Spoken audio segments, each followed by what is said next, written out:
مچھلی کے عجائبات۔ الحمدللہ رب العالمین والصلاة والسلام علی سید المرسلین، اما بعد فاعوذ باللہ من الشیطان الرجیم، بسم اللہ الرحمن الرحیم۔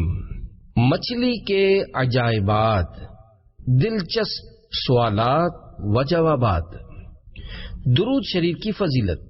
نبی مکرم نور مجسم رسول اکرم شہنشاہ بنی آدم صلی اللہ تعالی علیہ وآلہ وسلم کا فرمان عالی شان ہے، جس نے یہ کہا: اللہم صل علی محمد وانزلہ المقعد المقرب عندک یوم القیامہ۔ اس کے لیے میری شفاعت واجب ہو گئی۔ صلو علی الحبیب صلی اللہ تعالی علی محمد۔ چند انوکھی مچھلیاں۔ سوال: سمندر عجائبات سے بھرا پڑا ہے اور مچھلیوں میں بھی قدرت کے ایک سے ایک کرشمے ہیں۔ چند مچھلیوں کے نام بنام کچھ حالات بیان کر دیجئے۔ جواب: چند مچھلیوں کا تذکرہ حاضر ہے۔ راعدہ برق مچھلی یوں تو ایک چھوٹی مچھلی ہے، مگر اس کی خاصیت یہ ہے کہ جب جال میں پھنس جاتی ہے تو جال جس کے ہاتھ میں ہو اس کا ہاتھ کانپنے لگتا ہے۔ تجربے کار شکاری جب اس مچھلی کو پھنسا ہوا پاتا ہے تو اس کی رسی کسی چیز سے باندھ دیتا ہے۔ جب تک وہ مر نہیں جاتی رسی نہیں کھولتا، اس لیے کہ مرنے کے بعد اس کی یہ خاصیت ختم ہو جاتی ہے۔ کلمہ لکھی ہوئی مچھلی۔ عبد الرحمن بن ہارون مغربی نے بیان کیا ہے کہ میں ایک مرتبہ بحیرہ مغرب میں کشتی پر سوار ہوا۔ ہمارے ساتھ ایک لڑکا تھا، اس کے پاس مچھلی پکڑنے کی ڈور اور کانٹا تھا۔ جب ہماری کشتی موضع برتون میں پہنچی تو اس لڑکے نے اپنی ڈور دریا میں پھینکی۔ ایک بالش بھر مچھلی کانٹے میں پھنسی۔ لڑکے نے جب اسے نکالا تو یہ دیکھ کر ہمارا ایمان تازہ ہو گیا کہ اس مچھلی کے سیدھے کان کے پیچھے لا الہ الا اللہ اور اوپر کی جانب محمد اور اس کے الٹے کان کے پیچھے رسول اللہ لکھا ہوا تھا۔ صلو علی الحبیب صلی اللہ تعالی علی محمد۔ کافی دیر تک زندہ رہنے والی مچھلیاں۔ ابو حامد اندلوسی کی کتاب تحفۃ الالباب میں لکھا ہے کہ بحیرہ روم میں ایک ایسی مچھلی پائی جاتی ہے جو ہاتھ بھر کی یعنی تقریباً آدھا گز لمبی ہوتی ہے۔ اسے پکڑا جائے تو وہ مرتی نہیں بلکہ پھدکتی رہتی ہے، اور اگر اس کا کوئی ٹکڑا کاٹ کر آگ پر رکھا جائے تو وہ ٹکڑا ایک دم اچھل کر آگ سے باہر آ جاتا ہے اور بسا اوقات آدمی کے منہ پر آ پڑتا ہے۔ جب اس مچھلی کو پکانا ہو تو پتیلے کے ڈھکن پر لوہا یا وزنی پتھر رکھ دیا جائے تاکہ اس کے ٹکڑے اچھل کر پتیلی میں سے باہر نہ نکل پڑیں جب تک وہ مکمل طور پر پک نہیں جاتی، مرتی نہیں، خواہ اس کے 1000 ٹکڑے ہی کیوں نہ کر دیے جائیں۔ زندہ جزیرہ۔ منقول ہے جب سکندر بادشاہ کی فوج ہندوستان سے باہری جہاز میں روانہ ہوئی تو شام کے وقت سمندر میں ایک جزیرہ یعنی خشکی کا ٹکڑا جس کے چاروں طرف پانی ہو ٹاپو نظر آیا۔ جہاز لنگر انداز ہوا اور لشکر اس جزیرے پر اتر پڑا۔ کھونٹے وغیرہ گاڑنے تک تو خیر رہی، مگر جب ان لوگوں نے کھانا وغیرہ پکانے کے لیے جا بجا آگ جلائی تو جزیرے میں ایک دم حرکت پیدا ہوئی اور وہ مکمل طور پر پانی کے اندر اتر گیا، جس سے بہت سارے سپاہی ڈوب گئے۔ وہ جزیرہ دراصل زمین کا کوئی ٹکڑا نہ تھا، ہندوستان کے سمندر میں پائی جانے والی دیو ہیکل مچھلی رار کال تھی۔ اللہ عز و جل کی قدرت سے یہ مچھلی اس قدر لمبی چوڑی ہے کہ جب سطح سمندر پر ابھر آتی ہے تو چھوٹا سا جزیرہ معلوم ہوتی ہے۔ معلوم ہوا کہ رار کال مچھلی نہایت سخت جان ہوتی ہے، جبھی تو اس کی کھال میں کھونٹے گاڑے گئے تب بھی اس پر کچھ اثر نہ ہوا، مگر جب آگ جلائی گئی تو اسے خوب جلن مچلی اور ٹھنڈک حاصل کرنے کے لیے اس نے پانی میں ڈبکی لگا دی اور ضمناً اس زندہ جزیرے پر موجود لوگ ڈوب گئے۔ زامور ایک چھوٹی سی مچھلی ہے۔ اس مچھلی کو انسان کی آواز بڑی بھلی معلوم ہوتی ہے، اسی لیے کشتی آتی دیکھ کر یہ اس کے ساتھ ساتھ ہو لیتی ہے تاکہ انسانوں کی آواز سنتی رہے۔ جب یہ کسی بڑی مچھلی کو کشتی پر حملہ کرنے کے لیے آتے دیکھ لیتی ہے تو فوراً پھدک کر اس کے کان کے اندر گھس جاتی ہے اور برابر پھڑکتی رہتی ہے۔ بڑی مچھلی شدت تکلیف سے کشتی سے رخ موڑ کر ساحل کی طرف لپکتی ہے تاکہ کسی پتھر پر اپنا سر مارے، چنانچہ جب اسے کوئی پتھر نظر آتا ہے تو وہ اس پر زور زور سے اپنا سر پٹکنے لگتی ہے یہاں تک کہ مر جاتی ہے۔ زامور کی اس خوبی کے پیش نظر ماہی گیر اس سے بہت پیار کرتے ہیں اور اسے کھلاتے رہتے ہیں۔ اگر کبھی زامور جال میں پھنس جائے تو اسے چھوڑ دیتے ہیں۔ ویل مچھلی آج بھی زندہ رہنے والے جانوروں میں ویل مچھلی سب سے بڑا جانور ہے، اور ویل مچھلیوں کی ایک قسم جو بلو ویل کہلاتی ہے وہ سائز اور وزن کے اعتبار ویل مچھلیوں میں سب سے بڑی ہوتی ہے۔ ایک بلو ویل ایسی بھی پکڑی جا چکی ہے جو کہ 108 فٹ لمبی اور 131 ٹن یعنی 3668 من سے زیادہ وزنی تھی۔ بلو ویل برفانی سمندروں میں رہتی ہے۔ تیرتے ہوئے اس کی رفتار زیادہ سے زیادہ 22.68 میل فی گھنٹہ ہوتی ہے، اور اس وقت رفتار کی وجہ سے اس کی طاقت 520 گھوڑوں کی طاقت کے برابر ہوتی ہے۔ بلو ویل کا بچہ پیدائش کے وقت 25 فٹ تک لمبا اور 7 ٹن یعنی 196 من سے زیادہ وزنی ہوتا ہے۔ 1932 میں 89 فٹ لمبی اور 119 ٹن یعنی 3332 من وزنی ایک بلو ویل مچھلی پکڑی گئی تھی۔ اس مچھلی کی صرف زبان کا وزن 3 ٹن یعنی 84 من تھا، اور 1 ٹن میں 28 من اور 1 من میں 40 سیر ہوتے ہیں۔ منارہ یہ سمندری مچھلی ہے جو پانی میں منارے کی طرح سیدھی کھڑی ہو جاتی ہے اور پھر کشتیوں پر اپنے آپ کو گرا کر انہیں غرق کر دیتی ہے۔ جب ملاح اس کی آہٹ پاتے ہیں تو نر سنگھا اور سلفچی وغیرہ بجاتے ہیں تاکہ خوفزدہ ہو کر بھاگ جائے۔ منارہ مچھلی کشتی والوں کے لیے بہت بڑی آفت ہے۔ قوقی یہ ایک عجیب و غریب مچھلی ہے۔ اس کے سر پر ایک بہت بڑا کانٹا ہوتا ہے۔ جب بھوک لگتی ہے تو جس بڑے سے بڑے جانور کو بھی اپنا شکار بنانا چاہے اس پر جا گرتی ہے، اور وہ جانور اسے آئی روزی سمجھ کر نگل جاتا ہے۔ یہ اندر پہنچ کر اپنے کانٹے سے اس کا پیٹ چیر کر باہر آ جاتی ہے اور یوں اپنا شکار کرنے والے جانور کو خود شکار کر لیتی اور پھر اسے مزے سے کھانے لگتی ہے۔ اس کے شکار کا بچا کچا دوسرے دریائی جانور بھی کھاتے ہیں۔ جب ماہی گیر قوقی مچھلی کا شکار کرنے کی کوشش کرتے ہیں تو اپنے کانٹے سے حملہ کر کے کشتی پھاڑ دیتی ہے اور ڈوبتے ہوئے ماہی گیروں کو ہڑپ کر جاتی ہے۔ قوقی کا شکار کرنے والے اسی مچھلی کی کھال اپنی کشتی پر چڑھا لیتے ہیں کیونکہ اس کی اپنی کھال پر اس کا کانٹا اثر نہیں کرتا۔ قاطوس بہت بڑی کی مچھلی ہے، بڑی بڑی کشتیوں کو توڑ پھوڑ ڈالتی ہے۔ قاطوس مچھلی میں ایک عجیب بات یہ ہے کہ اگر کسی کشتی میں حیض والی عورت سوار ہو تو اس کشتی کے قریب بھی نہیں جاتی۔ ملاح یعنی کشتی چلانے والے قاطوس مچھلی کو خوب جانتے ہیں۔ اگر کہیں اس کا سامنا ہو جائے تو اس کے سامنے عورت کے حیض سے آلود کپڑے پھینکتے ہیں جس سے یہ بھاگ جاتی ہے۔ ڈولفین یعنی سوس مچھلی بہت ہی پیاری مچھلی ہے۔ کشتی والے اسے دیکھ کر بے حد خوش ہوتے ہیں۔ ڈولفین مچھلی اگر کسی انسان کو ڈوبتے ہوئے دیکھ لے تو فوراً اس کی مدد کو پہنچ جاتی ہے اور اسے دھکیلتی ہوئی کنارے کی طرف لے جاتی ہے۔ بعض اوقات ڈوبتے آدمی کے نیچے ہو کر اسے اپنی پیٹھ پر سوار کر لیتی ہے اور بعض اوقات اپنی دم سے اسے ساحل کی طرف لے آتی ہے۔